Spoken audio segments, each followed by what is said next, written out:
Go to the other side and take apart the engine. And you can get new engines for these if you blow this engine or something. And the only way you blow these engines is if you let the timing belt break on you, because these are interference engines. Again, take this out. These are interference engines. That means that if your timing belt goes out, the pistons will ram into the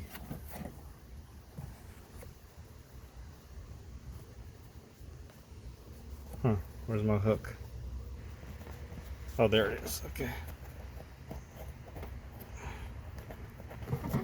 Again, there's that little shoestring right there that holds this up.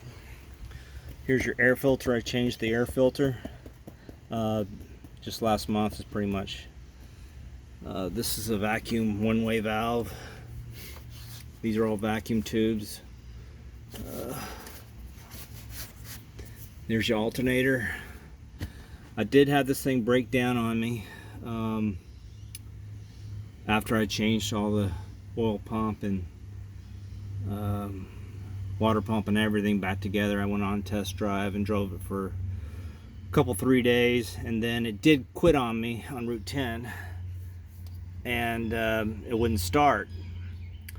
But I was able to pop the clutch and get it started and drive it home, and I started looking around, and what I had forgotten to do, I forgot to plug in the power cord to the, I can't show you, but it's right behind my finger, to the alternator.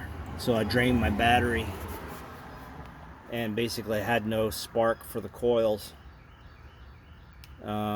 which I can't understand why it let me start it up by popping the clutch. But anyway, I plugged that in and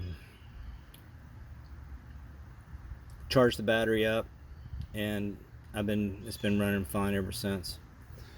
But that's how you get to the engine.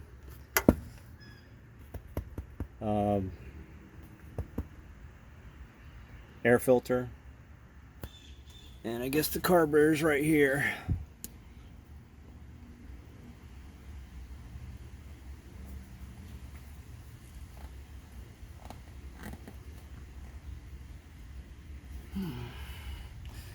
I changed this to the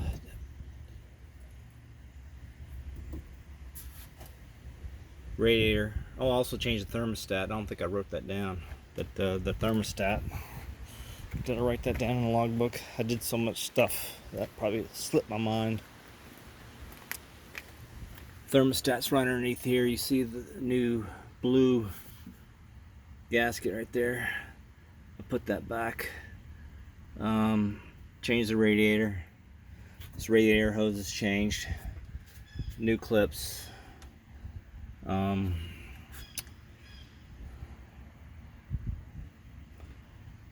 I gotta put some fluid in there. See, the fluid's empty. That's why it didn't work.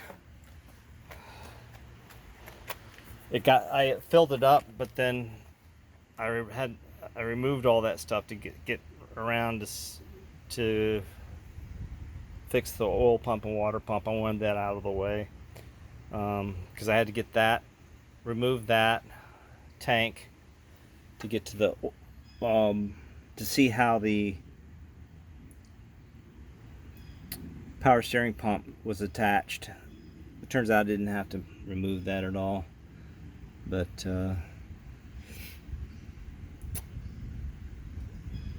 everything's good.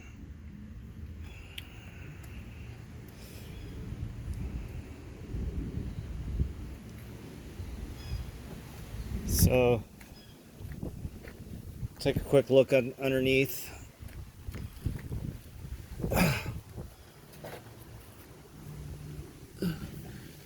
There's your muffler.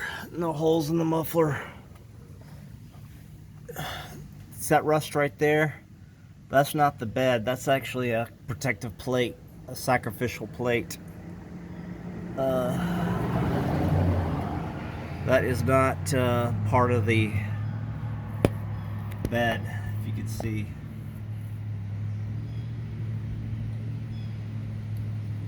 That's a sacrificial plate that so you can see. So it's not, the bed is actually not rusty, maybe some surface rust.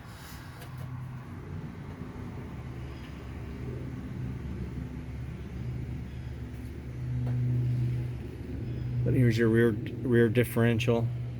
Change the fluids in that. Well, actually, there's your rear differential. Sorry, this is your gearbox and your transfer case, which is connected to one. I changed that. Changed the fluid in that, and when I changed the fluid, it looked like it was new. It looks like all the cars I've imported, they all seem like they had new fluid in there. So I think they do scheduled maintenance in Japan. I hear they're pretty strict about that. Basically, there's your rear wheel drive.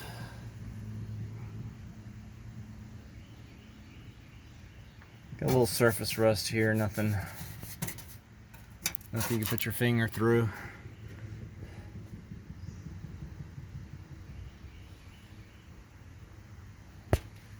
There's the oil filler. I don't remember that. That's the drain.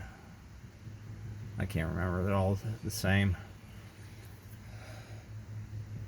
Okay, yeah, the drain was underneath here on this one. Yeah. There's your oil, engine oil drain.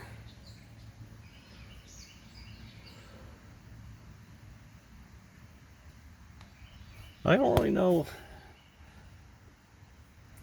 There's nothing too complicated about this. I mean, believe me, it's the first time I did the oil pump and the water pump and the timing belt. It was a pain in the butt.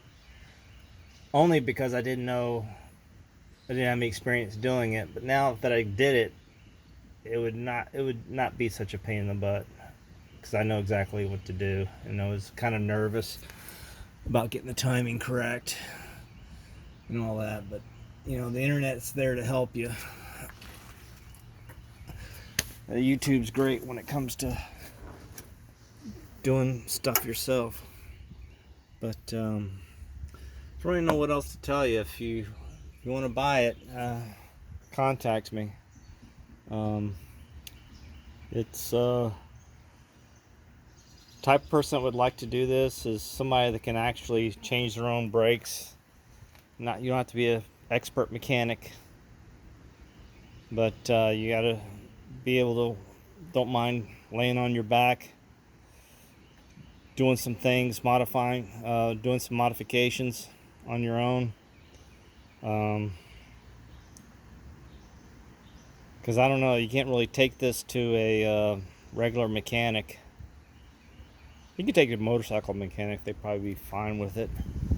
But there's some websites that I have to share with you to get parts. So you have to order parts and then take the parts to a mechanic for him to change. But for this one, all your hard stuff's been done. I did all the hard stuff. It's all right in there. And it wasn't that hard.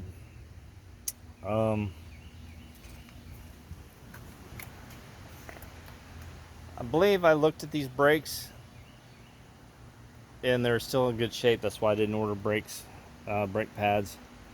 But like I said, you can get those in the United States at websites, minitruckusa.com. minitruckusa.com. You can go on there and see what kind of parts you get. They didn't have an oil pump. I had to get that from Japan. I got a factory oil pump. It's kind of expensive, but I knew it would fit. So I didn't want to get a crappy Chinese one that didn't fit very well. if they even make them. I don't know. But that's it. The headliner's in good shape. It's in decent shape. It's not a, let's say, a show-off car. It's something that's good for a farm, and you could use it for everyday driver. I mean, I used my Suzuki for everyday driver until I got my bigger truck, my Toyota truck. So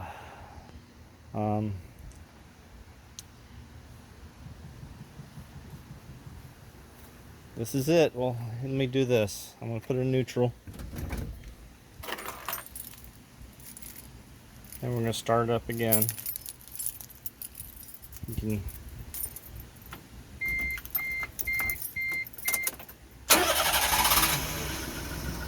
it starts right up.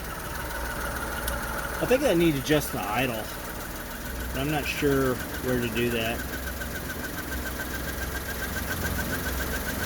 I think it's the idle's too low. It needs to come up about 100 RPM.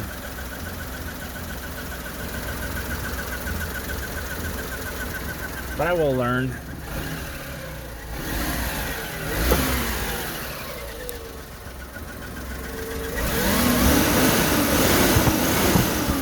This is probably this guy right here. Yeah, it's probably that screw right there. Look at it screw. I'm gonna play around with that.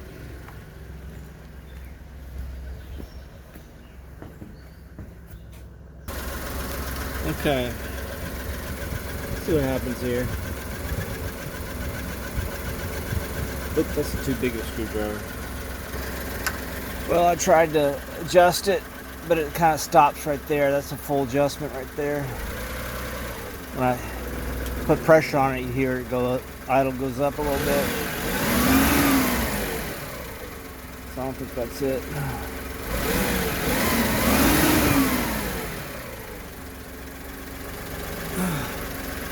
Have to look in the book. But basically, it's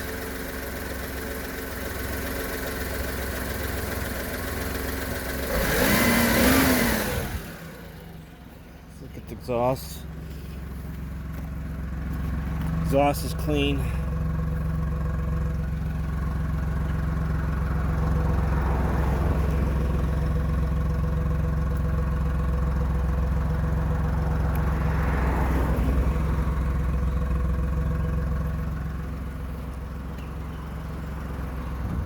I think when it's cold it runs a little rich, but it's kind of an old technology engine, but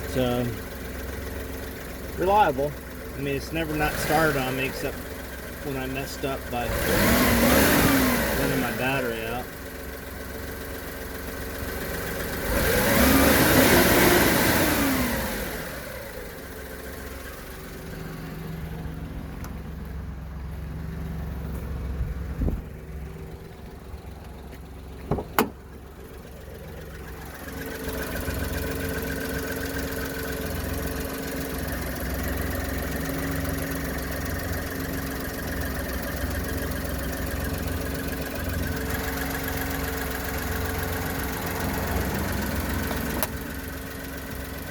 Well, that's all I have to tell you about this thing. If you're interested in something in this, give me a shout.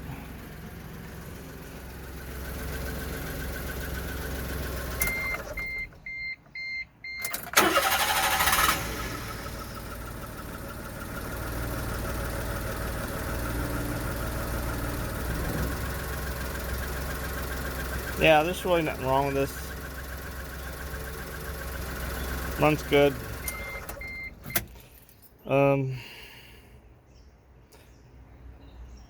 Probably in about 50,000 kilometers, you might need to start worrying about brakes. But those are easy. You got drums here and discs up here.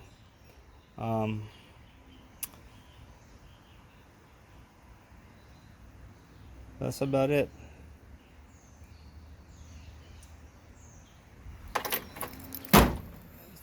The top is in good shape. I'm not really hiding anything from you at all. This is, you know exactly what I know about it, and I'd keep it, but I got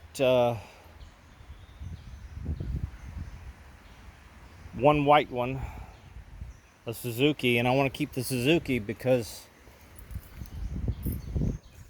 I bought a rebuilt engine, a Suzuki. This is a Suzuki engine, brand new, that I have in case that one blows up on me. But the story is, when I first got this, my Suzuki was my first one. I didn't really know much about these mini trucks, and I was afraid that I was getting scammed. So I bought this Suzuki mini truck and bought this from Japan. And if that mini truck, did go out on me, I wouldn't have a paperweight. So I wanted to make sure I had an engine ready to go. So it turns out that this was kind of a useless purchase, but I said I'll decide to keep it in case I get another Suzuki or something that does need an engine, and I'll use this guy. So these are my old mirrors from the Suzuki that were flopping around, so I had to get new mirrors. So that's why I want to keep my Suzuki, because I have this engine on standby. So that's the story with that. Here's the timing belt. They say that these timing belts are the death nail. If they fail, your engine's gonna get messed up. You basically have to do a top overhaul. So in this one, the timing belts changed, and they last about 100,000 miles. But a lot of people change them at 80,000 kilometers just to be sure, because they're called interference engines. Some engines, like the Toyota 4E engine, if the timing belt breaks, the car just stops running. It doesn't hurt it. You just replace the timing belt and keep going. But all these mini truck engines, it's critical that you pay attention to the timing belt. It's worth it just to change it if you don't know the age of it, to change it. It's not that hard once you know what you're doing, but it's a challenge, like it was with me. I had to change all that stuff without any experience, and but I was successful in the end. I didn't get in a hurry. It took me about 3 weeks on and off doing it and finding videos. But good little truck. If anybody's interested, contact me.